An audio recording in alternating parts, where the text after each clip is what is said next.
Hello friends, my name is Simran और मैं आप सबका अपने चैनल पर वेलकम करती हूँ।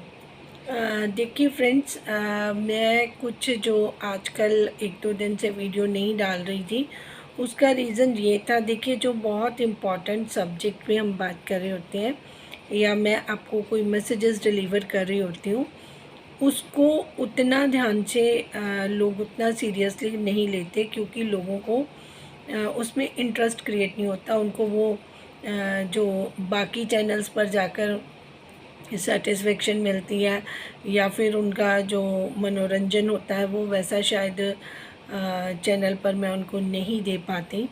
लेकिन मैं जो फैक्ट्स पर बात करती हूँ वो आपके लाइफ के लिए बहुत इम्पॉर्टेंट होता है, आपके फ्यूचर के लिए बहुत इम्पॉर्टेंट होता है।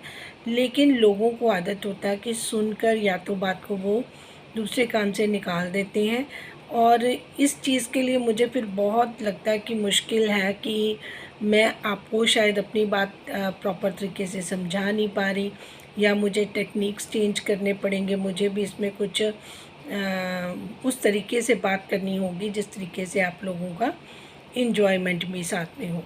बट प्रॉब्लम ये है कि मुझे जो प्रॉब्लम्स नज़र आती हैं उसमें इन्जॉयमेंट मुझे खुद फील नहीं होती, तो मैं वो किस तरीके से आप लोगों को प्लीज़ करूं, मुझे ये समझ नहीं आता।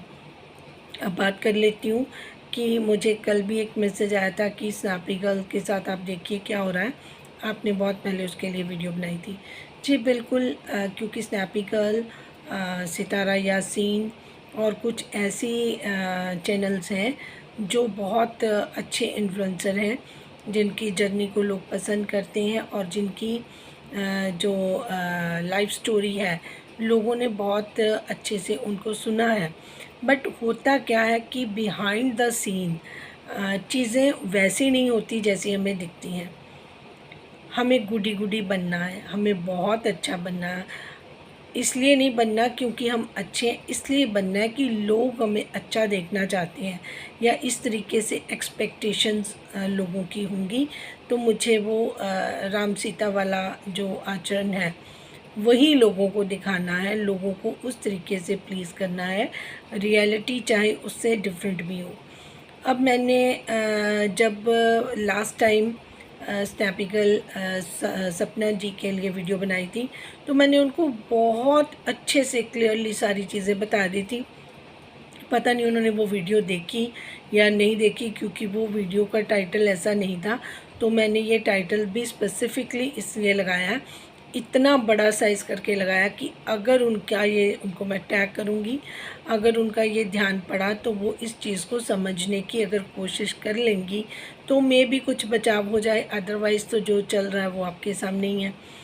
तो मैंने उनको पहले भी बताया था कि देखिए, सबसे पहले जो ज़रूरी है कि आप अपने आप को किस तरीके पे और किस मुकाम पे समझ रहे हैं। आप इस लाइफ को घसीट कर नहीं चला सकते। You are just 25 years old, ठीक है। अगर आप 25 साल के हो और आपके पास दो छोटी छोटी बेटियां हैं, ठीक है जी, और उनके साथ आपका फाइनेंशियल कंडीशन अच्छा है, आपका चैनल बहुत अच्छा ग्रो कर चुका है और आपके पास इतनी ऑडियंस है जो आपको समझती है, आपसे प्यार करती है, तो इट मीन्स कि दोनों बार अगर आपको हार मिली, आपकी लाइफ में प्रॉब्लम्स आई, दोनों बार आपके साथ गलत हुआ, तो भगवान ने कहीं ना कहीं आपको भी बचा के रखा, ताकि आप अपने आप का ख्याल और अपने बच्चों का ख्याल आराम से रख सकें। अब जो चीज़ें अनफोल्ड होती हैं तब बहुत ज़्यादा तकलीफ़ होती है। जिस तरीके से उन्होंने पहले अपना दर्द बताया कि मेरे साथ या मेरे मदर के साथ घर में इस तरीके से बात होती है। देखिए, जब तक इंसान डिपेंडेंट होता है तो उसका ध्यान इन चीज़ों की तरफ नहीं जाता। जब किसी को ये होता है कि मैं अब इंडिपेंडेंट हूँ, मैं अपना आप संभाल सकती हूँ, मैं अपना बच्चों का ध्यान रख सकती हूँ, और तीसरे बंदे ने मेरी इसमें कोई ना फाइनेंशियली हेल्प करनी है, ना मुझे मॉरल सपोर्ट करनी है, ना बड़े होने का उन्होंने अपना फ़र्ज़ निभाना है, ठीक है। उन्होंने वो अपना अलग से तरीके से एक अलग ट्रैक पर चलना है। तो मैं किसी की, मैंने तब भी बोला था कि मैं किसी की गलती नहीं निकालूंगी। वो बड़े हैं, उनका अपना दर्द है, वो अपनी कहानी लेके बयां करते हैं। बट यहाँ पे स्पेसिफिकली मैंने सपना जी को बोला था कि आप यहाँ से निकलें, क्योंकि जब आप इस माहौल में रहेंगे तो वो चीज़ें रेपुटेशन में होती रहेंगी। आप पहले से हर्ट हैं, ठीक है, आप मतलब जो आपका दर्द है वो तो सारी दुनिया को पता है कि 2 बार जिसके साथ इस तरीके से हो जाए इतनी छोटी एज में, तो लोगों का नज़रिया ही उनके लिए बदल जाता है। ये तो ऑडियंस का प्यार है कि वो अभी तक ज़िंदा है। तो जिस तरीके से उनकी हालत होती है, वो हॉस्पिटलाइज होती हैं, वो ओवर थिंकिंग कर लेती हैं, तो किसी टाइम कुछ भी हो सकता है। देखिए, अगर वो हाईली डिप्रेस्ड होती हैं, अगर वो ऐसे केसेस में हमने देखा है कि कई बार लोग गलत स्टेप लेते हैं। जब वो गलत स्टेप ले लेते हैं तो उनके जो पीछे परिवार होता है उसको तो समझ ही नहीं आती कि अब हम क्या करें, ठीक है जी। फिर बच्चियां छोटी हैं, वो इतनी बड़ी नहीं है कि अपने आप को वो खुद संभाल लेंगी। तो ये बहुत बड़ी रिस्पॉन्सिबिलिटी है। लेकिन इसी दौरान अगर आपको बार बार परेशान किया जाएगा, आपको बार बार इतना ज़्यादा कहते हैं ना, निचोड़ दिया जाएगा, तो आप भी इंसान हैं, कोई भगवान नहीं है कि आपका संतुलन नहीं खोएगा, आप अपना बैलेंस नहीं खोओगे, ठीक है। तो इस चीज़ का एक बहुत बड़ा डर है। तो आप इस तरह की ज़िंदगी में खुश नहीं रह सकती। जब आप खुद खुश नहीं होंगी तो आप अपने बच्चों का भी प्रॉपरली ध्यान कभी नहीं रख पाएंगी। उसको लिए आपको खुद बैलेंस में आना बहुत ज़रूरी है। तो उसके लिए मैं फिर आपको बोलूँगी कि आपका इस घर से निकलना बहुत ज़रूरी है। आप कहें कि मैं किचन अलग कर लूँ, उनसे बात ना करूँ, ऐसी चीज़ों का हल नहीं होगा। आपको इस जगह को छोड़ना ही होगा। अगर आपको लगे कि आपने उनको लुक आफ्टर करना, फाइनेंशियली उनको कर भी सकते हो, उनको दवा दारू जो भी उनकी रिक्वायरमेंट है ना, वो आप दे सकते हो अगर वो नहीं अपने लिए कर सकते। लेकिन आपका अब यहाँ पर रहना बहुत बड़ा और बहुत गलत डिसीज़न है। अगर आप किसी भी वजह से वहाँ पर रुकना चाहती हैं तो मुझे नहीं लगता कि ये कोई सेंसिबल बात है। फिर मैंने देखा कि लखनीत जो हैं, एक और बड़े यूट्यूबर हैं, उनकी वाइफ है नीतू, उनके साथ इनके अच्छे रिलेशनशिप है, उन्होंने राखी वगैरह भी बांधी है। अगर वो उनको अपनी बहन समझते हैं, मैं उनको भी टैग करूँगी। तो मैं कहूँगी कि उनको एक अच्छी सोसाइटी में कोई फ्लैट लेकर दें, जहाँ पर बच्चों के उनके लिए घूमने का पार्क वगैरह होते हैं, जहाँ पर, ताकि उन बच्चों को अच्छा एटमॉस्फेयर मिले पलने के लिए। पैसे की कोई कमी नहीं होगी, फाइनेंशियली वो ठीक हैं, चैनल उनके अच्छे चल रहे और उनको वहाँ पर और स्कोप मिलेगा और जगह मिलेगी उनको वहाँ पर काम करने के लिए, क्योंकि वो ब्लॉगिंग करती हैं तो उनका एक दायरा वो घर ही रह जाता है। फिर उसमें दिखाने के लिए भी उनके पास कुछ नहीं होता, तो वो अपना काम भी प्रॉपरली कर सकेंगी और बिना वो किसी हेजिटेशन के रखें। वो जो टैग वैब बहू वाला वो अब उतार दें, क्योंकि देखिए, जब आपको सामने वाला उस तरीके से अपनी बेटी बहू नहीं समझ रहा, तो आप सिर्फ रिस्पॉन्सिबिलिटी के उस पे रहें कि उनको ज़रूरत हो तो आप ज़रूर खड़े हों, आप अपना निभाएं रिश्ता। अदरवाइज़ आप अननेसेसरली की टेंशन अपने दिमाग पर रखेंगी तो वो आपके बच्चों के लिए बहुत नाइंसाफ़ी हो जाएगी। आपको कुछ हो जाता है तो उनको कोई लुक आफ्टर नहीं करेगा।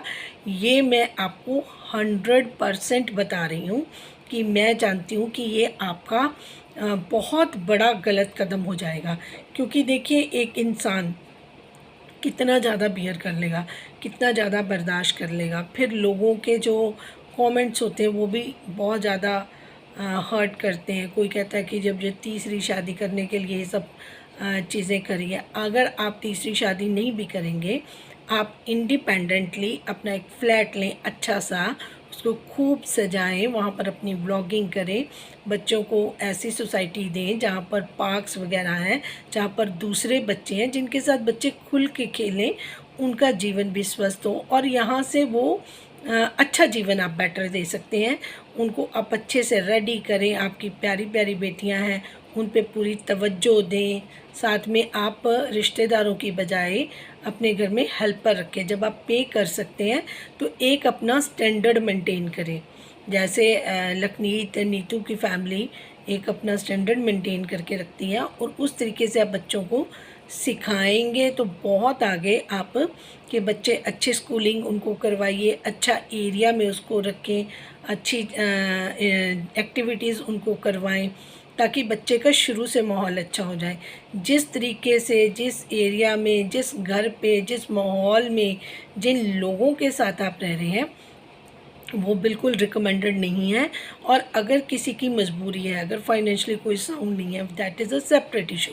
बट अगर कोई है तो उनको अपना डिसीज़न खुद लेना चाहिए, डिसीज़न मेकिंग करनी आनी चाहिए और टाइमली करनी आनी चाहिए। ये नहीं कि आप अपना 10-15 साल वेस्ट करके बच्चे आपके बड़े हो जाएं, उनका बचपन भी ख़राब हो जाए, तब आपको लगे कि नहीं मुझे यहाँ से निकल जाना चाहिए था, तो वो बहुत लेट हो जाएगा। इससे पहले कि देर हो जाए आपको इस माहौल से निकलना है। फिर वो रूढ़िवादी सोच जो हमारे माइंड में होती है कि हमने करना है करना है करना है, तो सामने वाला आपके साथ क्या कर रहा है आपको वो भी याद रखना है। आपको बिल्कुल भी दूसरों की परवाह नहीं करनी।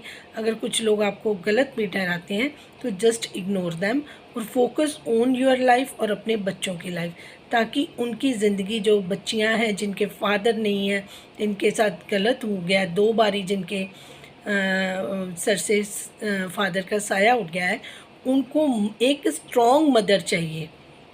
उनको रोती बिलखिलाती दूसरों के कर्मों पर रहने वाली मदर नहीं चाहिए। उनको एक बोल्ड स्ट्रॉन्ग मदर चाहिए जिनके अंदर वो फादर की तरह जो सुरक्षा होती है, फादर की तरह वो सिक्योर फील करती हैं, वैसी एक मदर चाहिए जो ना खुद डरे ना उनकी। जब अच्छा आज आपका ये हाल है, आप रोती हैं, बिलखिलाती हैं, सब कुछ करती हैं, कल आपकी बच्चों की लाइफ में बाहर जाएंगी, पढ़ेंगी, उनको कोई प्रॉब्लम होगी तो वो भी इस तरीके दुबक के डर के घर में बैठ जाएंगी। अगर आप खुद फेस करना सीखोगे, डिफ़िकल्टीज़ को खुद सीखना सीखोगे, उनसे लड़ना सीखोगे, तभी आप अपने बच्चों को पालन पोषण कर लोगे, या आप उनको घर में ही बंद करके रखोगे। No, it's up to you. अगर आपको ये माहौल हेल्दी नहीं लग रहा तो आपको पहले ही टाइम पे अगर इसमें आपकी लखनीत भाई मदद करते हैं तो आई रियली अप्रिशिएट, क्योंकि वो बहुत काइंड पर्सन है, उनकी वाइफ बहुत अच्छी है नीतू, उनकी पूरी फैमिली सपोर्टिव है। तो क्या आप उनकी मदद लेंगी? और कोई, मैं सबसे पहले आपको बोलूँगी कि आपको बहुत अच्छी सोसाइटी में फ़्लैट लेना चाहिए। आप वहाँ पर अपनी बच्चियों के साथ रहें, एक परमानेंट मेड रख लें अगर आपको ज़रूरत है उसकी, उसका भी इंतज़ाम वो लोग कर देंगे, क्योंकि उनके जो आसपास उनके जो लोग हैं वो काफ़ी रिलायबल हैं, उनके घर में भी बहुत सारे हेल्पर्स हैं, आप उनको रखें। अगर वो आपके साथ जो आपकी वो रहती है लड़की, उसको रखना चाहें, इट्स अप टू यू। लेकिन इन सारे बंधनों से आपको अपने आप को आज़ाद करवाना पड़ेगा। पहले अपनी सोल को फ्री करें। टेंशन मेरे साथ ये हो गया, वो तो हो चुका, ठीक है, वो तो आप काफ़ी टाइम हो गया है ना, पर वो वुंड कभी नहीं भरते, मैं इस बात को अग्री करती हूँ। बट आपको जीने का हक है, आपको खाने का, पीने का, पहनने का, ओढ़ने का, हंसने का, दोस्तों के साथ एंजॉय करने का आपको हक है। आपको यहाँ पर सिकुड़ के अपनी ज़िंदगी को स्पॉइल नहीं करना, आपको जीते जी नहीं मरना, आपको अपने बच्चों को साथ लेना और एक खुली हवा में सांस लेना। मेडिटेशन कीजिए आप, मैं आपको रिकमेंड करूँगी आप मेडिटेशन कीजिए, अपने आप को काम कीजिए, शांत कर दीजिए और अच्छे लोगों के साथ आप उठिए बैठिए। बहुत सारे आपके अच्छे फ्रेंड्स हैं, दोस्त हैं, जो आप लोगों को करता है। आप अपनी सिर्फ गुड मेमोरीज याद रखिए। आप भूल जाइए कि आपका कभी सूरज जी से शादी भी हुई थी। आपको गुड मेमोरीज में राजवीर जी को रखना है तो आप उनको रखिए, आप उनकी पिक्चर सिर्फ लगाइए घर में। आप जो पुराना है वो यहीं पर छोड़ के जाएं, जो आपकी गुड मेमोरीज़ हैं वो अपने साथ लेकर जाएं और इस घर से जितनी जल्दी हो सके शिफ्ट कर लें। अगर ये वीडियो मेरी आपके पास जाती है तो मैं प्रेयर भी करूँगी आपके लिए। तो मैं काइंडली रिक्वेस्ट करूँगी लखनीत जी से और नीतू जी से कि सपना की हेल्प करें यहाँ से शिफ्ट करने में, उनकी मदद करें, जो भी उनको रिक्वायरमेंट होगी। अभी फर्स्ट टाइम में धीरे धीरे आप हैबिचुअल हो जाएंगी। ये कोई मतलब ऐसी बात नहीं है। बहुत सारे लोग सोसाइटी वाले जो फ्लैट्स होते हैं वहाँ पे सिक्योर होते हैं और फिर आपके आसपास आपके फैमिली के लोग भी, आपकी मदर भी हैं, आपके भाई हैं जो आपको लुक आफ्टर कभी कभी कर सकते हैं। तो बिल्कुल अभी आप घबराएं नहीं कि लोग ये कहेंगे, वो कहेंगे, मेरी एज ऐसी चीज़ों को आप सोचना ही बंद कर दें, क्योंकि आपको दोनों बच्चों को पालना है। सिर्फ अपनी बच्चों के बारे में सोचेंगी, पॉजिटिव सोचेंगी, तो आपकी ज़िंदगी बहुत अच्छी हो जाएगी। अगर आप मेरे से बात करना चाहें तो मैं अपना ईमेल आईडी भी आपसे शेयर कर दूँगी, तो आप मेरे को कॉल भी कर सकती हैं। मैं आपको इंस्टाग्राम पे अपना मोबाइल नंबर भी सेंड कर दूँगी। आप मेरे से कोई भी आप मेरे से कंसल्ट करना चाहें, आप एनी टाइम कर लीजिए। मैं स्पेसिफिकली आप के लिए प्रेयर कर दूँगी, और जो कुछ भी आप पूछना बताना चाहें वो ज़रूर बता के अपना मन हल्का कर लें। लेकिन आप इस सिचुएशन से ज़रूर बाहर निकलें, मेरी यही रिक्वेस्ट है। अगर इतने सब कुछ के बावजूद आप ऐसे ही कंटिन्यू करना चाहेंगी तो फिर किसी और की गलती नहीं है, सिर्फ आप ही की गलती मैं कहूँगी कि आपने समय पर सही डिसीज़न ना लेकर अपनी और अपनी फैमिली के बच्चों की, अपनी बेटियों की ज़िंदगी को भी आपने दांव पे लगा दिया। तो thank you so much for watching. जिनको बात ये समझ आई है, अगर इसको थोड़ा शेयर कर देंगे तो कंसर्न पर्सन के पास ये वीडियो चली जाएगी और उनको इस चीज़ का लाभ होगा। क्योंकि अगर हम टाइमली कोई डिसीज़न ले लेंगे ना, तो फिर आप देखिएगा कि ज़िंदगी किस तरीके से बदलती है। उनकी अच्छी व्लॉगिंग देखने को मिलेगी और उनके जो बच्चों का फ्यूचर है वो ब्राइट होगा। Thank you so much for watching. जिनको अच्छा लगे प्लीज़ लाइक शेयर कर दीजिए, और अपनी कमेंट्स में अपनी राय का इजहार भी कर सकते हैं। Thank you.